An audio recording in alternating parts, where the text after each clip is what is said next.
अस्सलाम वालेकुम dear students, welcome back to lecture number 5 of S block elements. और इस लेक्चर में हम कंटिन्यू करेंगे कुछ और chemical reactions of alkali metal. जैसे कि हमने लास्ट लेक्चर में भी कुछ रिएक्शंस के बारे में बात की थी, आज कुछ और इंपॉर्टेंट रिएक्शंस के बारे में हम बात करेंगे। ठीक, तो चलिए सबसे पहले हम बात करते हैं एक और important reaction, that is reactivity of alkali metals towards water. ठीक है, in the introduction of this alkali metals हमने पहले ही बताया था कि जो अल्कली मेटल्स होते हैं they are alkaline in, they are called as alkali metals because उनको जब वाटर में डालते हैं दे प्रोड्यूस अल्कलाइन और बेसिक सॉल्यूशंस। ठीक है, नाउ जब भी हम किसी अल्कली मेटल को वाटर के अंदर डालते हैं तो वहां पे क्या मिलता है, हमें हाइड्रोक्साइड्स मिलते हैं, metal hydroxides which are basic in nature along with the liberation of hydrogen gas। ठीक है ना, तो सिंपल रिएक्शन यहां पे होती है कि मेटल को जब मैं रिएक्ट करवाता हूं वाटर के साथ, it combines with water and it results in the formation of compound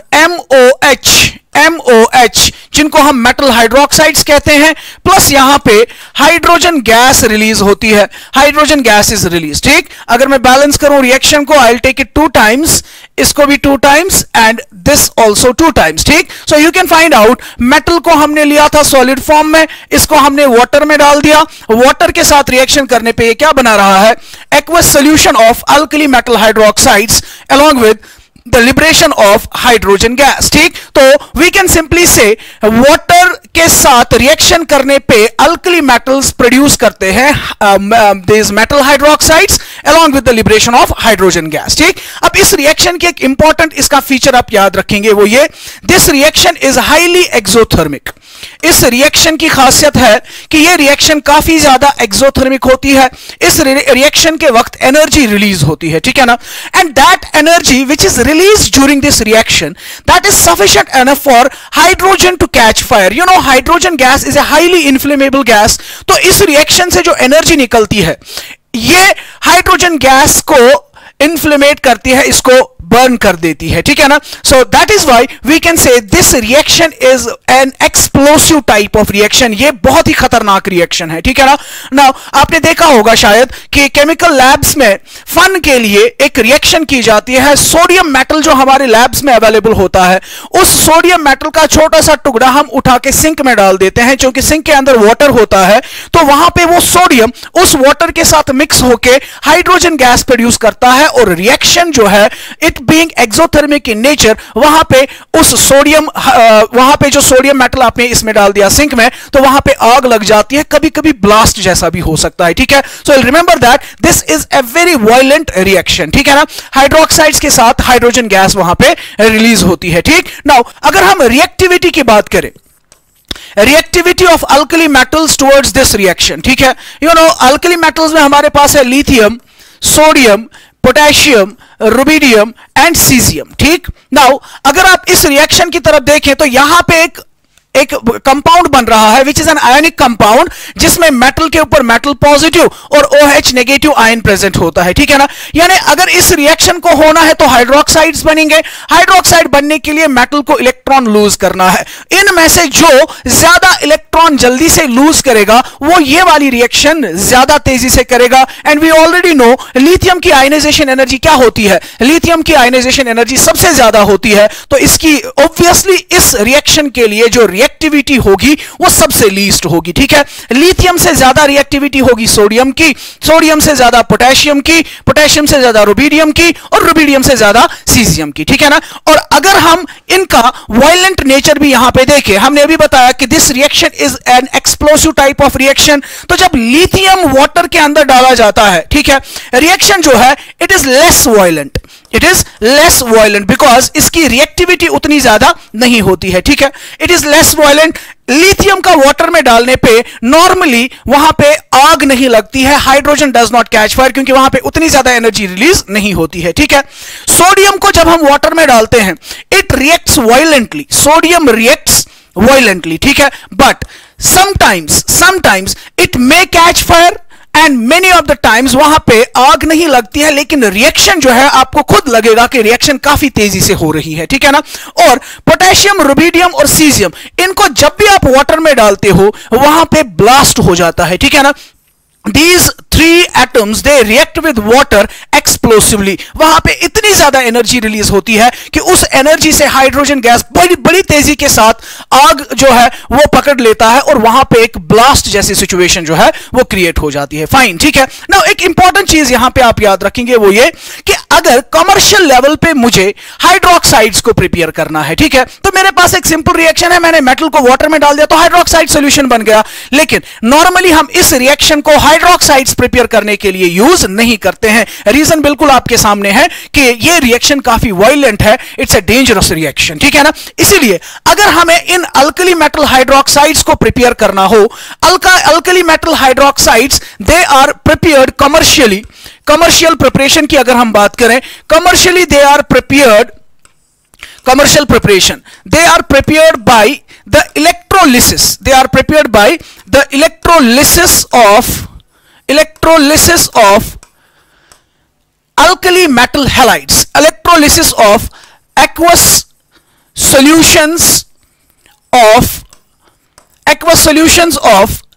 alkali metal halides, alkali metal halides, ठीक है। अल्कली मेटल हैलाइड्स के एक्वस सॉल्यूशन की जब हम क्या करते हैं, इलेक्ट्रोलिसिस, वहां पे हम कमर्शियल प्रिपरेशन ऑफ हाइड्रोक्साइड्स कर सकते हैं। मिसाल के तौर पर मुझे सोडियम हाइड्रोक्साइड को प्रिपेयर करना है, ठीक है, तो सोडियम हाइड्रोक्साइड को प्रिपेयर किया जाएगा by the electrolysis of aqueous NaCl, by the electrolysis of aqueous NaCl, alkali metal halide, ठीक है। कैसे प्रिपेयर किया जाता है, यह हमारे इस चैप्टर में एक इंपॉर्टेंट टॉपिक है, method of preparation of sodium hydroxide. तो जब हम important compounds of alkali metals discuss करेंगे, वहां पे पूरा मैकेनिज्म दिया जाएगा कि इन हाइड्रोक्साइड्स को इलेक्ट्रोलिसिस के थ्रू कैसे प्रिपेयर किया जाता है, ठीक। फिलहाल के लिए हम इतना याद रखेंगे कि hydroxides are not prepared by this reaction by directly reacting metals with the water, ठीक है ना, they are prepared by the electrolysis of their aqueous alkali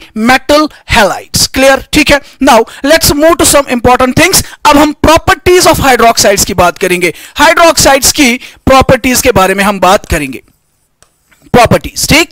number 1, first property जो है that is their ionic character, ionic character, that means जो भी metal hydroxides हमारे हैं they are ionic in nature, they are ionic in nature. Metal convert होता है cation में और हाइड्रोक्साइड के ऊपर नेगेटिव चार्ज होती है। मेटल आयन और हाइड्रोक्साइड के बीच में कौन सा फोर्स ऑफ अट्रैक्शन होता है, आयोनिक इंटरैक्शन यानी आयोनिक बॉन्ड, ठीक। Because we can find metal hydroxide, it will dissociate into M positive plus OH negative, that's why we say hydroxides of alkali metals they are basic in nature, because जब इनको water में डाला जाएगा they will dissociate and they will produce OH negative ions, and according to Arrhenius concept वो species जो water में OH negative ion देता है वो एक बेस कहलाता है। बात समझ रहे हैं आप, ठीक। अगर हम इनके आयोनिक कैरेक्टर की बात करें, मेरे पास है lithium hydroxide, then I have sodium hydroxide, then potassium hydroxide, then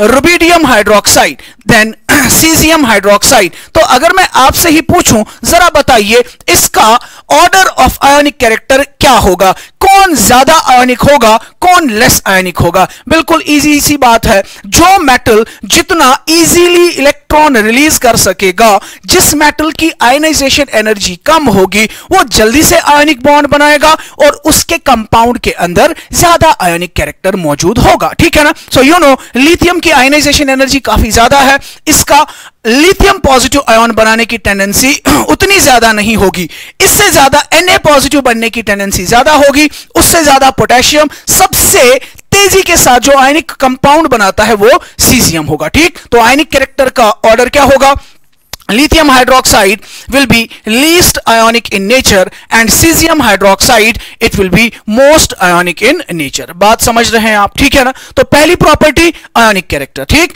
number second, दूसरी property basic character, basic character. अभी मैंने बताया कि since these alkali metal hydroxides they produce OH negative ions in water, they will act as bases, ठीक है ना। अब इनमें से कौन ज्यादा अच्छा बेस होगा और कौन वीक बेस होगा ये आप लोग खुद डिसाइड करेंगे। I'll write the name of the alkali metal hydroxides, and then we will discuss the order of their basic character. इनका बेसिक कैरेक्टर का ऑर्डर क्या होगा, ठीक। अभी मैंने बताया दे आर आयनिक इन नेचर, और आयनिक कंपाउंड्स को जब वाटर में डालते हैं ये डिसोसिएट हो जाते हैं, ठीक। Water is a polar solvent, water के अंदर जो आयनिक कंपाउंड डाले जाएंगे वो फौरन से डिसोसिएट हो जाएंगे। अब जो कंपाउंड जिसमें ज्यादा आयोनिक कैरेक्टर होगा वो जल्दी से डिसोसिएट होगा, वो जल्दी से OH नेगेटिव आयंस प्रोड्यूस करेगा और वो उतना अच्छा बेस होगा, ठीक। तो अभी हमने देखा सीजियम हाइड्रोक्साइड जो है, सीजियम हाइड्रोक्साइड का आयोनिक कैरेक्टर सबसे ज्यादा होता है, और जिसका आयोनिक कैरेक्टर ज्यादा होगा वो वाटर में ज्यादा जल्दी से डिसोसिएट होगा। जो ज्यादा जल्दी से डिसोसिएट होगा ऑब्वियसली उसका बेसिक कैरेक्टर जो है वो ज्यादा होगा, ठीक। So what will be the order of the basic character? Lithium hydroxide will be a weak base, उससे स्ट्रॉन्ग बेस होगा NaOH, उससे स्ट्रॉन्ग बेस होगा KOH, उससे स्ट्रॉन्ग बेस होगा RbOH, और सबसे स्ट्रॉन्ग बेस जो है इनमें that will be caesium hydroxide, ठीक है। तो दो प्रॉपर्टीज हमने डिस्कस की, number 1 their ionic character and number 2 their basic character, clear, ठीक है ना। नाउ थर्ड प्रॉपर्टी, तीसरी property, that is thermal stability. Thermal stability, thermal stability of alkali metal hydroxides. शाबाश, थर्मल स्टेबिलिटी पे हमने एक पूरा लेक्चर दिया है, और अल्टीमेटली आपकी याद दहानी के लिए मैं यहां पे फिर से लिख देता हूं। थर्मल स्टेबिलिटी का ऑर्डर डिटरमाइन करने के लिए हमने दो केसेस देखे थे। केस नंबर 1, अगर हमारा कॉमन आयन पॉली एटॉमिक है तो पॉली एटॉमिक केस के लिए, पॉली एटॉमिक केस के लिए जो थर्मल स्टेबिलिटी होता है वो डिपेंड करता है पोलराइजिंग पावर पे। कैसे? फॉर पॉली एटॉमिक आयंस, फिर से मैं रिपीट कर रहा हूं आप लोगों के लिए, पॉली एटॉमिक आयंस के लिए thermal stability is inversely proportional to polarising power, and mono atomic के लिए, मोनो एटॉमिक के लिए thermal stability is inversely proportional to size. Thermal stability is inversely proportional to size, ठीक। Now अगर मैं आपसे ही कहूं decide the thermal stability order of alkali metal hydroxides, शाबाश, now you can do it yourself, you can tell me the answer, आप बता सकते हैं what is the answer for the order of thermal stability of alkali metal hydroxides, ठीक है ना। तो क्या देखना है मुझे इसमें? कॉमन वाली चीज, कॉमन चीज कौन सी है? OH negative. और अगर मैं आपसे कहूं OH negative, is it a polyatomic और a monoatomic species? Definitely you will say it's a polyatomic one. Now if it is polyatomic, thermal stability will be inversely proportional to polarizing power. जिसका polarizing power ज्यादा होगा उसकी thermal stability कम होगी, ठीक। Now lithium ion का polarising power सबसे ज्यादा होता है, क्यों? क्योंकि इसका साइज सबसे छोटा होता है, तो जिसका पोलराइजिंग पावर ज्यादा होगा उसकी थर्मल स्टेबिलिटी कम होगी।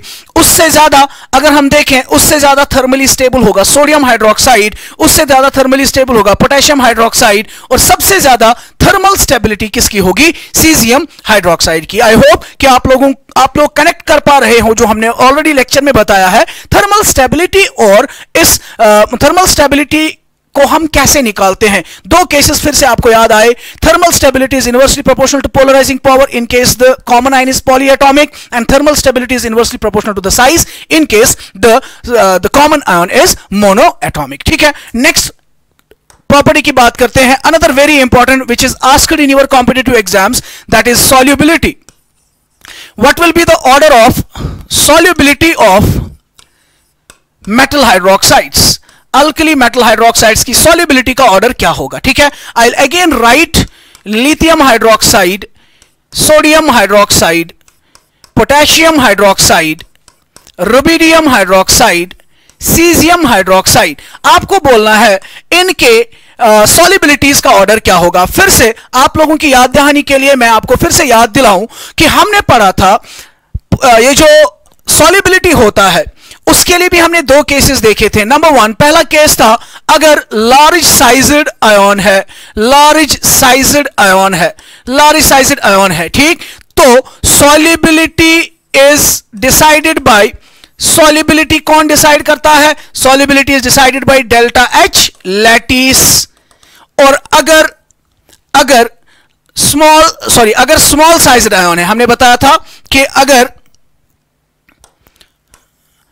अगर स्मॉल साइज्ड आयन है, if you remember small sized ion है तो solubility will be decided by delta H lattice. और अगर लार्ज साइज्ड आयन है, लार्ज साइज्ड, ठीक है, तो सॉल्युबिलिटी जो होगा that will be decided by delta H hydration, that will be decided by delta H hydration. ठीक है, now if you look at this one, this series, तो यहां पे कॉमन आयन कौन है? OH नेगेटिव, और हमने बताया हुआ है hydroxide ion is a small ion, ठीक है ना, इट्स अ स्मॉल आयन। ठीक, तो अगर ये छोटा आयन है, सॉल्युबिलिटी कौन डिसाइड करेगा? Delta H lattice. तो अगर मैं डेल्टा एच लैटिस की बात करूं, यू नो ऑलरेडी हमने बताया है डेल्टा एच लैटिस जिसका ज्यादा होता है उसकी सॉल्युबिलिटी कम होती है। ठीक है, तो मैं देखूं Li positive, Na positive, K positive, Rb positive और सीजियम पॉजिटिव में सबसे ज्यादा लैटिस एनर्जी किसकी होगी? जाहिर सी बात है सबसे ज्यादा लैटिस एनर्जी उस आयन की होगी जिसकी चार्ज ज्यादा होगी, यहां पे चार्जेस सेम है, या जिसका साइज कम होगा।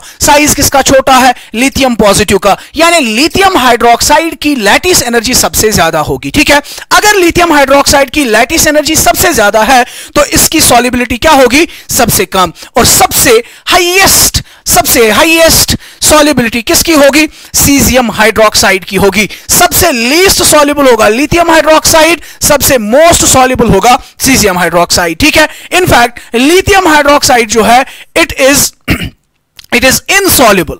ये क्या होता है? ये इनसॉल्युबल होता है इन वाटर। ठीक, बाकी सारे सॉल्युबल होते हैं, लिथियम हाइड्रोक्साइड काफी कम सॉल्युबलाइज होता है। I can say it is insoluble, rest of the hydroxides they are soluble. ठीक है, so these were some important properties of alkali metal hydroxides. एक और केमिकल रिएक्शन हमने कंप्लीट कर दी। ठीक है, let's move to the next chemical reaction, next very important chemical reaction of alkali metals. ठीक, that is reactivity towards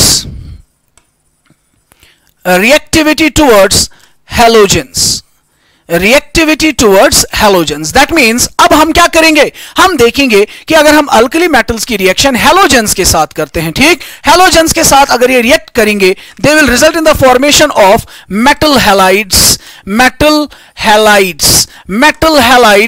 of the formula MX, you know, halogens are represented by X, halide ion is represented by X negative, metal बनाता है M positive, तो halides का formula क्या होगा?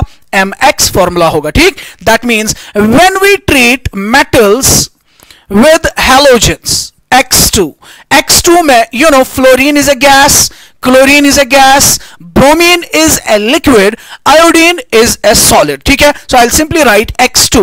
What it will do? It will result in the formation of MX। ठीक, so इसको मैं 2 times कर दूं तो ये भी 2 times हो जाएगा, MX बन जाएगा। You will call this as alkali metal halide, and remember इसकी properties के related questions पूछे गए हैं नीट एग्जाम्स में। ठीक है, तो be careful और यहां पे समझने की कोशिश करिए। ठीक, again this reaction is highly exothermic, this reaction is again an exothermic reaction। so simple words में हमने क्या कहा? जब हम alkali metals को react करवाते हैं किसके साथ? when we react alkali metals with halogen, they result in the formation of alkali metal halides। fine, ठीक है।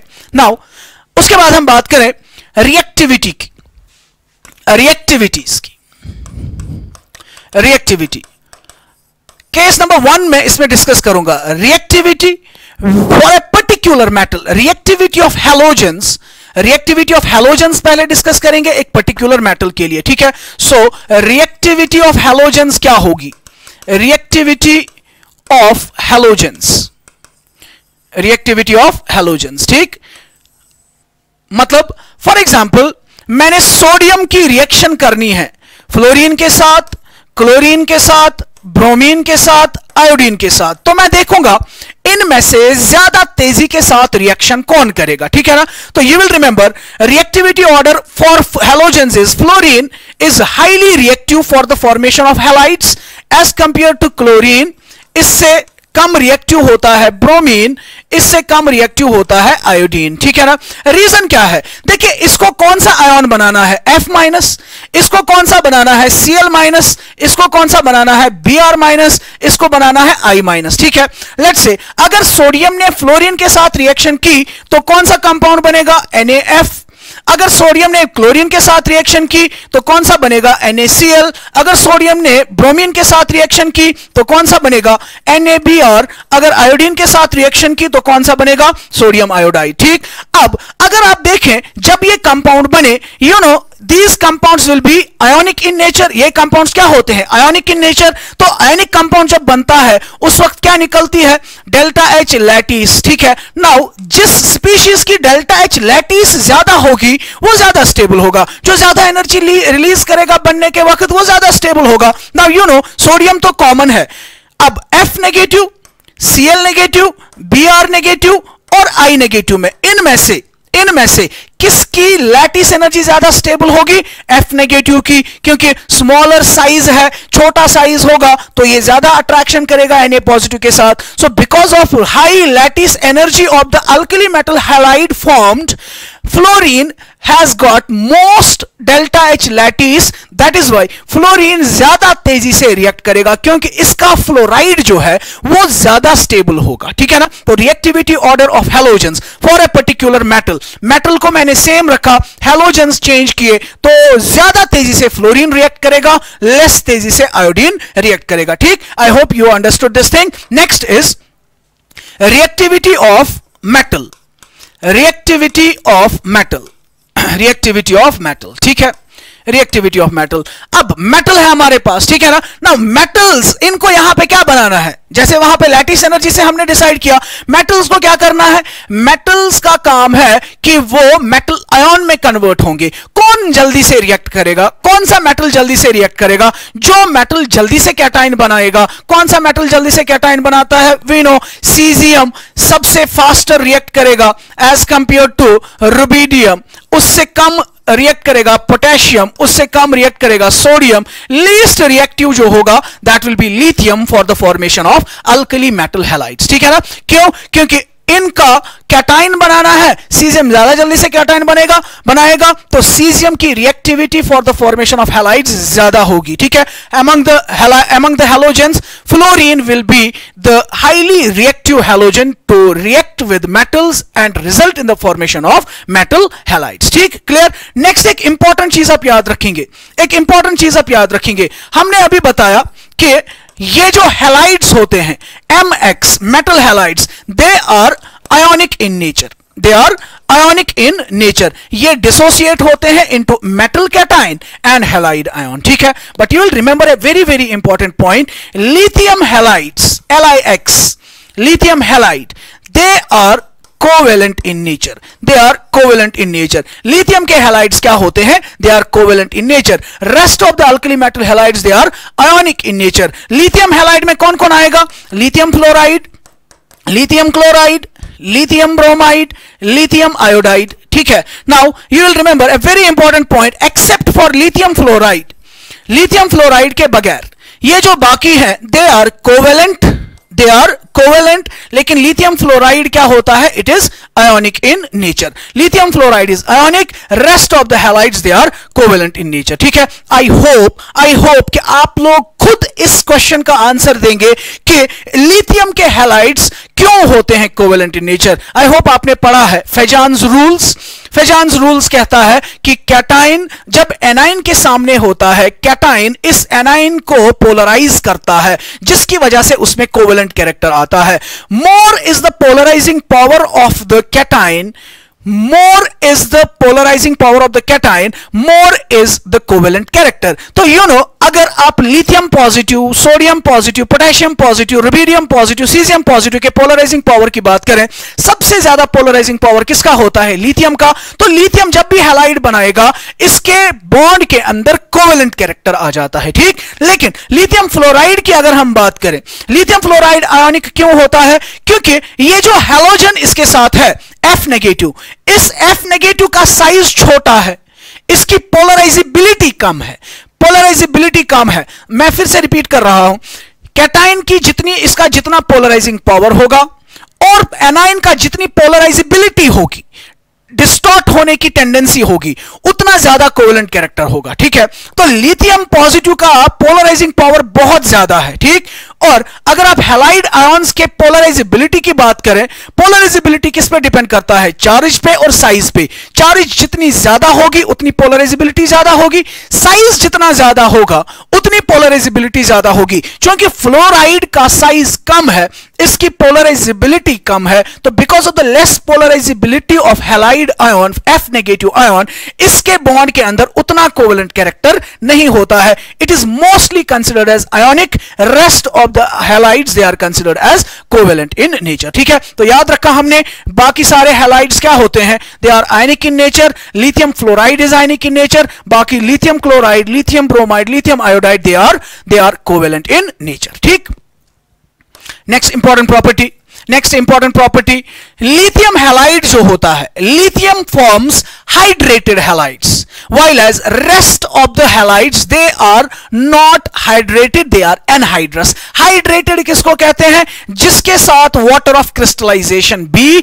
मौजूद होगा। ठीक है, यू विल रिमेंबर लिथियम जो है, lithium forms LiX 3 times water, LiX 3 times water, यानी जब लिथियम हैलाइड का क्रिस्टल बन रहा था उसने अपने साथ 3 मोल्स ऑफ वाटर को ले लिया। ठीक है ना, as water of crystallisation, as water of hydration, we will call this as a hydrated metal halide. ठीक, while as rest of halides, rest of alkali metal halides, alkali metal halides, rest of alkali metal halides or anhydrous, rest of alkali metal halides or anhydrous। ठीक है ना, ये क्या होते हैं? They are anhydrous in nature। Clear होगी बात? Fine, ठीक है, let's move to some more properties. Next is very important one, question पूछा गया है, that is melting point, melting point of halides.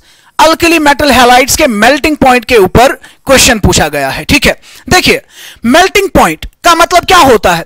वो टेम्परेचर जिस टेम्परेचर पे क्रिस्टल लैटिस ब्रेक हो जाए और हमारा सॉलिड लिक्विड में कन्वर्ट हो जाए। ठीक है ना, you know in ionic compounds के अंदर क्या होता है? स्ट्रॉन्ग फोर्स ऑफ अट्रैक्शन होता है। ठीक है, जितना स्ट्रॉन्ग फोर्स ऑफ अट्रैक्शन इनमें होगा उतना इनको मेल्ट करने के लिए, उनको दूर करने के लिए ज्यादा टेम्परेचर लगेगा, उतना मेल्टिंग पॉइंट ज्यादा होगा। ठीक है, नाउ कौन से दो आयन्स कितना स्ट्रांगली हेल्ड होंगे वो किस पर डिपेंड करेगा? इनके दरमियान फोर्स ऑफ अट्रैक्शन, और वो फोर्स ऑफ अट्रैक्शन कैसे हम डिटरमाइन करते हैं? Using the concept of delta H lattice. Delta H lattice, जितना डेल्टा एच लैटिस का वैल्यू ज्यादा होगा, यानी जितना दो आयन्स के बीच में स्ट्रॉन्ग फोर्स ऑफ अट्रैक्शन होगा उतना उसका मेल्टिंग पॉइंट ज्यादा होगा। ठीक है, तो दैट मींस अगर मुझे हैलाइड्स का मेल्टिंग पॉइंट चेक करना है, I have to check delta H lattice. ठीक, डेल्टा एच लैटिस और मेल्टिंग पॉइंट में क्या रिलेशन होगा?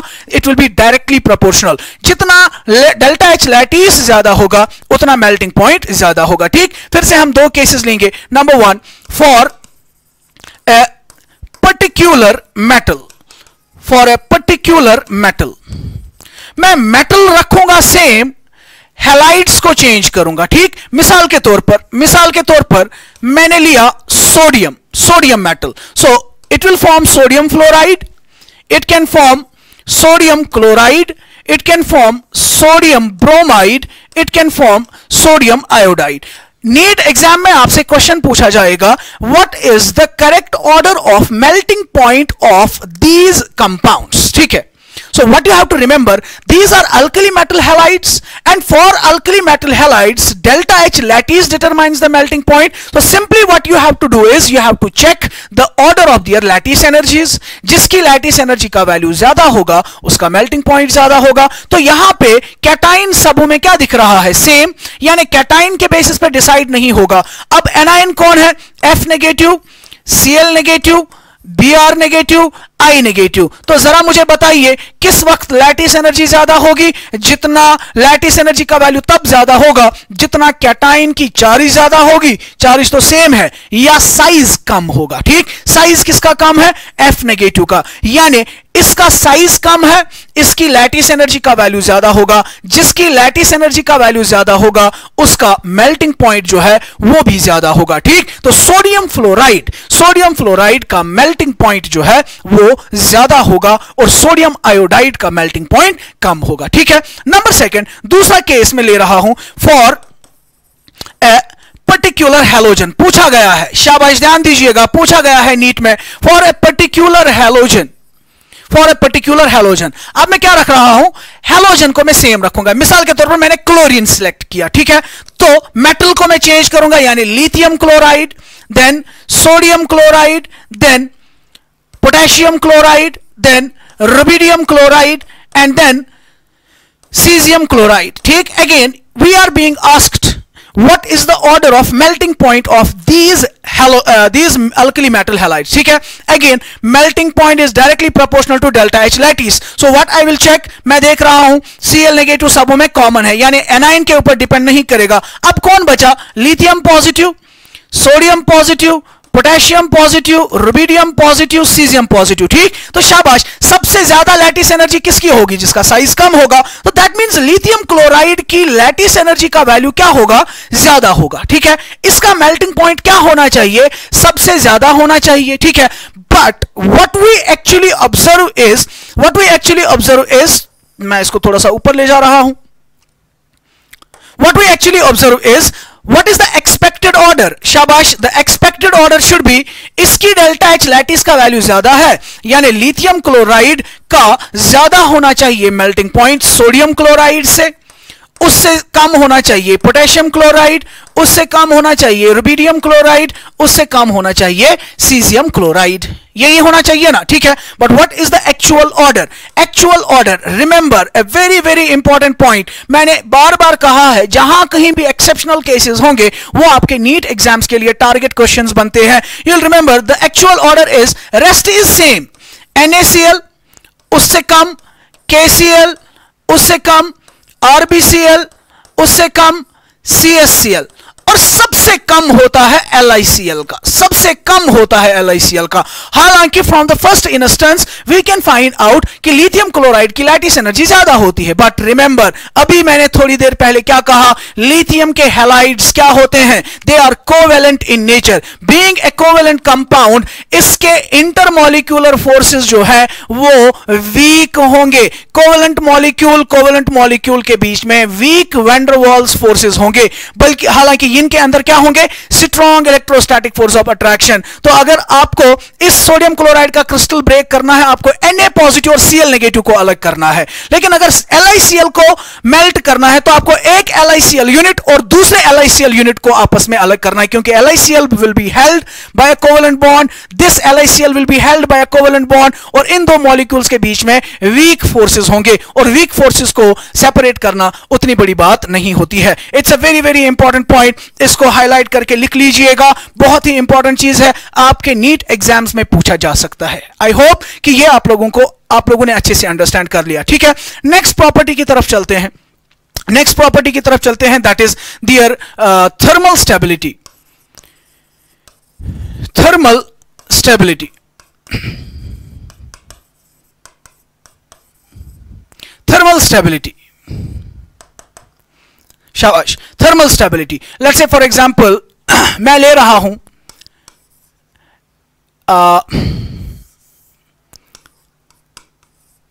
LiCl, NaCl, KCl, CSCl, ठीक, शाबाश। तो अगर हम इनकी थर्मल स्टेबिलिटी की बात करें, थर्मल स्टेबिलिटी अगेन, यहां पे कौन सा आयन प्रेजेंट है, यहां पे आयन जो है it's a mono atomic ion. Mono atomic ion के लिए किस पे डिपेंड करेगा, thermal stability is inversely proportional to size.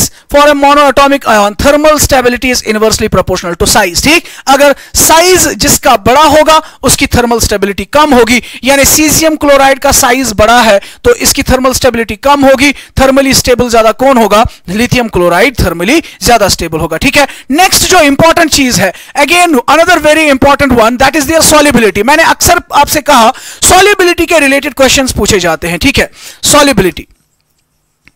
Now solubility में भी हम दो केसेस देखेंगे। Number one, for fluorides, for fluorides यानी LiF, NaF, KF, RBF and CSF। हमें बोलना है इनका ऑर्डर ऑफ सॉल्युबिलिटी क्या होगा। शाबाश। सॉल्युबिलिटी के लिए क्या क्या केस हमने देखा था? दो cases, large size, small size. ठीक है, यहां पे हमारा एनायन जो है F नेगेटिव, मैंने कल बताया था कि F नेगेटिव जो है it is a small sized ion. F negative is a small ion. ठीक ना, if F negative is a small ion, अभी मैंने बताया था डेल्टा H लैटिस डिटरमाइन करेगा। छोटे आयन के लिए सॉल्युबिलिटी का ऑर्डर कौन डिटरमाइन करेगा? Delta H lattice. ठीक, और डेल्टा H लैटिस सबसे ज्यादा किसका होगा? छोटे कैटाइन का। इसका डेल्टा H लैटिस सबसे ज्यादा है, तो इसकी सॉल्युबिलिटी कम होगी। इससे ज्यादा इसकी, इससे ज्यादा इसकी, सबसे ज्यादा सॉल्युबल कौन होगा? सीजियम फ्लोराइड, क्योंकि सीजियम की डेल्टा H लैटिस का वैल्यू सबसे कम है। Lesser is the delta H lattice, more is the solubility. ठीक, case number second, for chlorides, bromides and iodides, bromides and iodides. शाबाश। I can take the example, let's say LiCl, NaCl, KCl, RBCl, CSCl, CSCl। ठीक है, इसी तरीके से LiBr, NaBr, KBr, RBBr, CSBr। इसी तरीके से LiI, NaI, KI, RBI, CSI। Fine. ठीक है, हमें बताना है इनकी सॉल्युबिलिटीज का ऑर्डर। देखिए यहां पे कॉमन आयन कौन है? Cl negative. यहां पे कॉमन आयन कौन है? Br negative. यहां पे कॉमन आयन कौन है? I negative. If you remember, हमने कहा था सिर्फ F नेगेटिव जो सेकंड पीरियड का एलिमेंट है वो छोटे साइज का होता है। Cl negative, Br negative and I negative, they are large ions, they are large ions, and for them solubility will be decided by delta H hydration, solubility will be decided by delta H hydration। ठीक है ना, तो जिसकी hydration energy ज्यादा होगी, जिसकी hydration energy ज्यादा होगी उसकी solubility भी ज्यादा होगी। ठीक है, more is the hydration energy, more is the solubility। Fine. ठीक है, तो हाइड्रेशन एनर्जी किसकी ज्यादा होगी? जैसे लैटिस एनर्जी जिसकी ज्यादा होगी वो भी उन्हीं फैक्टर्स पे डिपेंड करता है जिन फैक्टर्स पे हाइड्रेशन एनर्जी डिपेंड करता है। तो छोटे साइज का आयन, इसकी हाइड्रेशन एनर्जी ज्यादा होगी।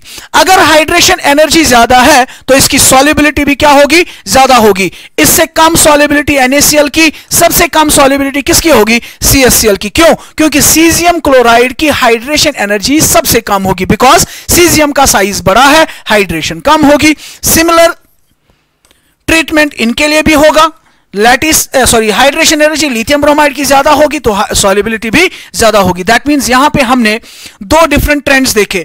In case of fluorides solubility increases and in case of chlorides, bromides and iodides solubility decreases। ठीक, एज ए क्वेश्चन ये भी पूछा जा सकता है, इनमें से बताइए अल्कली मेटल हैलाइड्स के लिए कौन सी चीज सही है। ठीक है, वहां पे लिखा होगा option number 1, solubility of alkali metal halides increases down the group general में। ठीक है, number 2, solubility of alkali metal fluorides decreases down the group and that of chlorides increases down the group। ठीक, इसी तरीके से solubility of fluorides increases down the group and solubility of chlorides decreases down the group। ठीक है, तो fluorides के लिए down the group increase हो रहा है, chlorides के लिए down the group क्या हो रहा है?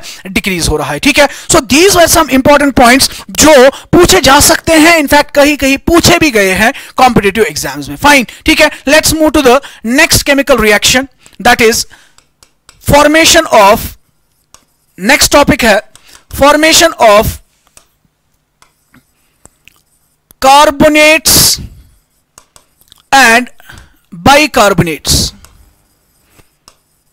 Carbonates and bicarbonates. ठीक है, कार्बोनेट्स और बाइकार्बोनेट्स को कैसे बनाते हैं और इनकी क्या इंपॉर्टेंट प्रॉपर्टीज हमसे पूछी जा सकती हैं। ठीक है, carbonate ion is CO3 bicarbonate ion is HCO3। ठीक है, अगर मेटल को इसके साथ जोड़ना है, अल्कली मेटल को, अल्कली मेटल की चार्ज क्या है? M पॉजिटिव, तो कितने M लगेंगे? 2 M2CO3 और यहां पे एक ही M लगेगा, MHCO3, जैसे sodium carbonate and sodium bicarbonate. ठीक है, तो कैसे प्रिपेयर किया जाता है? यू विल रिमेंबर कार्बोनेट्स जो होते हैं they are prepared by passing carbon dioxide gas through aqueous solutions of alkali metal hydroxides. ठीक है ना, तो कार्बोनेट्स को कैसे प्रिपेयर किया जाता है? बाय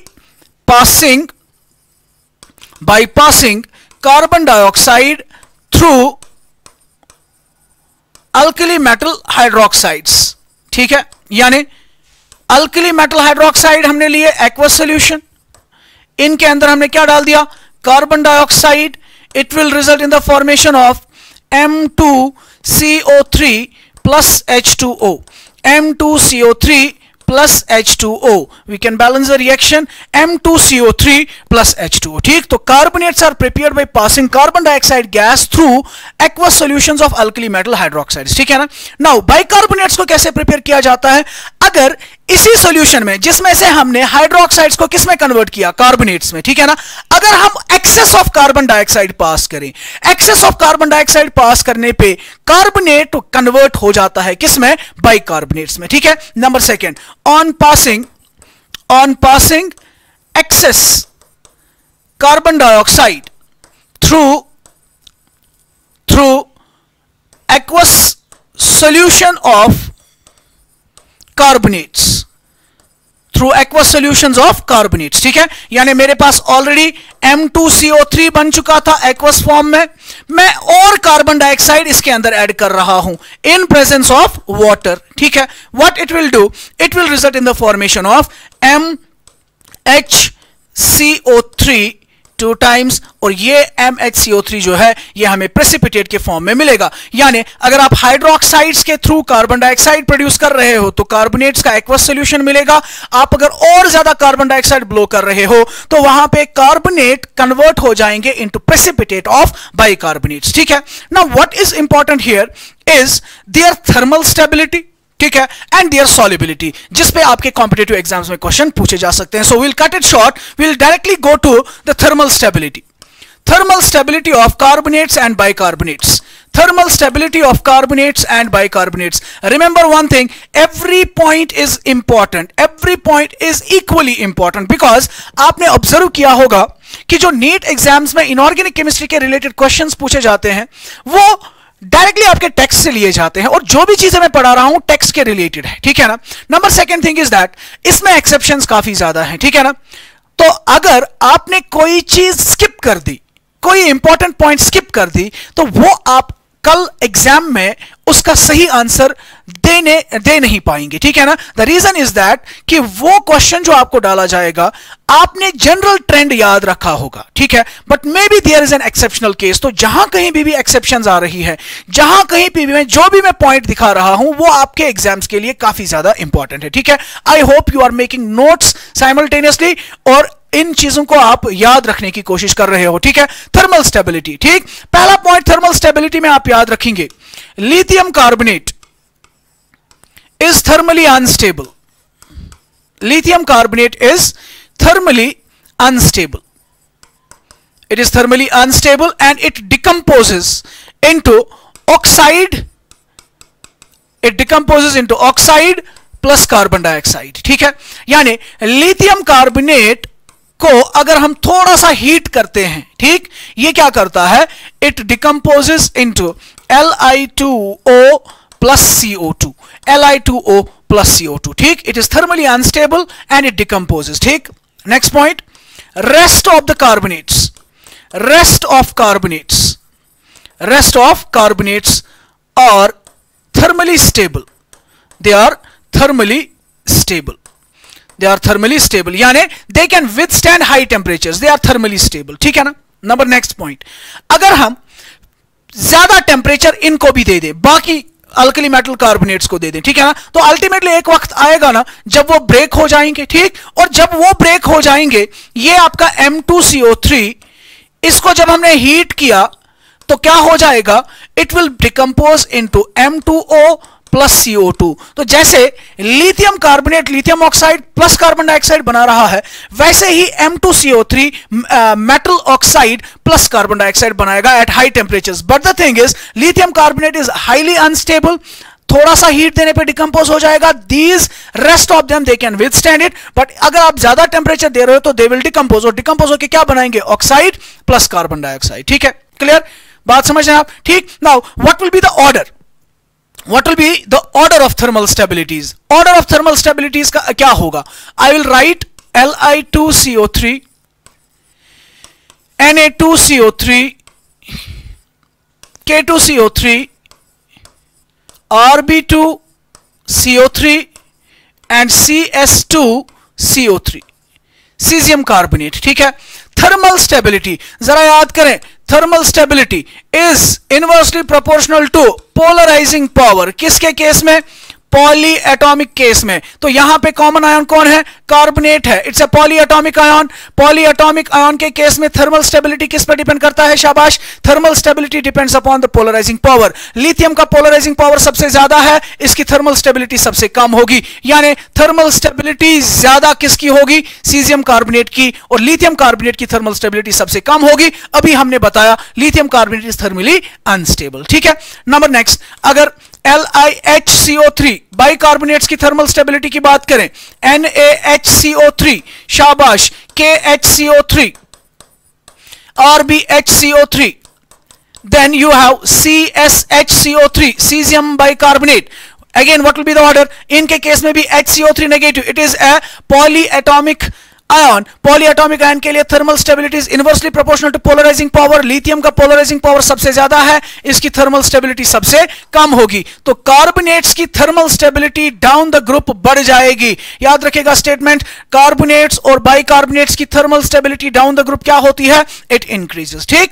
नेक्स्ट बात करें सॉल्युबिलिटीज की, तो सॉल्युबिलिटीज की बात करते हैं। बहुत इंपॉर्टेंट केस है, बहुत इंपॉर्टेंट केस है, याद रखिएगा, कॉम्पिटिटिव एग्जाम्स के लिए काफी ज्यादा इंपॉर्टेंट है solubility. I will again write the names of the carbonates and bicarbonates and then we will discuss their solubilities. I will write Li2CO3,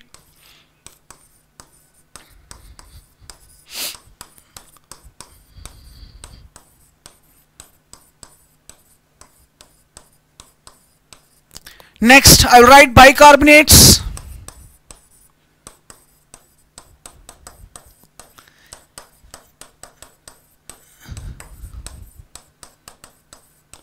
and caesium bicarbonate. शाबाश। मुझे बताना है सॉल्युबिलिटी का ऑर्डर, बहुत इंपॉर्टेंट पॉइंट है, बहुत important चीज हम डिस्कस कर रहे हैं कॉम्पिटिटिव एग्जाम्स के लिए। सॉल्युबिलिटी के लिए हमने दो केसेस पढ़े, if you remember. Solubility is directly proportional to, sorry, solubility is determined by delta H lattice, is determined by delta H lattice for small ions, and it is determined by delta H hydration for large ions। ठीक, large ions। तो अगर मैं आपसे कहूं common ion कौन है? Carbonate and bicarbonate. You will remember carbonate and bicarbonate हमने इनको किस में पढ़ा था? हमने बताया था कि they are large ions, they are large ions. तो कौन डिटरमाइन करेगा? Delta H hydration. ठीक है ना। बट वहां पे मैंने एक क्वेश्चन दिया था आप लोगों को कि जब ये कार्बोनेट्स और बाइकार्बोनेट्स अल्कली मेटल्स के साथ लगे हों, जब ये कार्बोनेट्स और बाइकार्बोनेट्स अल्कली मेटल्स के साथ लगे हों, अल्कली मेटल्स के साथ लगे हों, तो उस वक्त इनको क्या कंसिडर किया जाता है? They are considered as small ions. Very important, exceptional case हमने पढ़ा था, इसीलिए ये काफी इंपॉर्टेंट केस बन जाएगा। स्मॉल आयन इनको कंसिडर किया जाएगा जब ये अल्कली मेटल्स के साथ लगे हैं। तो भाई किन के साथ लगे हुए हैं? अल्कली मेटल्स के साथ कार्बोनेट और अल्कली मेटल के साथ बाइकार्बोनेट लगा हुआ है, तो इसको क्या ट्रीट किया जाएगा? Small sized ion. अगर ये छोटे साइज का आयन है तो कौन डिसाइड करेगा? Delta H lattice. ठीक। तो लिथियम की डेल्टा एच लैटिस का वैल्यू ज्यादा है, बहुत बारी हमने अभी तक रिपीट किया, डेल्टा एच लैटिस का वैल्यू ज्यादा है, सॉल्युबिलिटी कम होगी। तो सॉल्युबिलिटी का क्या होगा? Solubility will go on increasing. What about bicarbonates? The same thing will happen because carbonates and bicarbonates they are considered as small sized ions in case of what? Alkali metals. ठीक है ना? अगर किसी दूसरे के साथ लगे होंगे तो they will be considered as large sized ions, और वहां पे डेल्टा H हाइड्रेशन डिटरमाइन करेगा इस चीज को. बात क्लियर हो रही है? ठीक है ना? तो इंपॉर्टेंट चीज हमने यहां पे क्या याद रखा? As a statement type question पूछा जा सकता है सॉल्युबिलिटी और थर्मल स्टेबिलिटी के related. Thermal stability of alkali metal these carbonates increases down the group, while as solubility decreases down the group. Solubility of thermal stability of alkali metal carbonates decreases down the group, solubility increases down the group. Solubility thermal stability of alkali metal cations remains same, alkali metal carbonates remain same. या option 4, solubility as well as thermal stability of alkali metal carbonates increases down the group. तो अभी हमने thermal stability का क्या order देखा? It increases down the group, और इनकी solubilities का भी ऑर्डर क्या देखा? It again increases down the group. ठीक. So these were some important reactions. अब हमें नेक्स्ट लेक्चर में हम बात करेंगे कार्बाइड्स के बारे में, और एनॉमलस बिहेवियर ऑफ लिथियम के बारे में, और डायगोनल रिलेशनशिप के बारे में. ठीक है ना? Then we will move to the group 2 alkaline earth metals, and finally last पे हम डिस्कस करेंगे इनके इंपॉर्टेंट कंपाउंड्स. ठीक. और इनके इंपॉर्टेंट कंपाउंड्स में हमें डिस्कस करना है सोडियम हाइड्रोक्साइड, सोडियम क्लोराइड, इसी तरीके से हमें डिस्कस करना है सोडियम कार्बोनेट. ठीक. नंबर 4 हमें डिस्कस करना है कैल्शियम ऑक्साइड, हमें जिप्सम डिस्कस करना है, हमें डिस्कस करना है पीओपी. ठीक है, एंड कैल्शियम कार्बोनेट. ठीक. And at the same time sodium bicarbonate. ठीक है ना? तो ये कुछ इंपॉर्टेंट कंपाउंड्स हमें डिस्कस करने हैं. Will continue with some new things in the next lecture. Till then, thank you very much.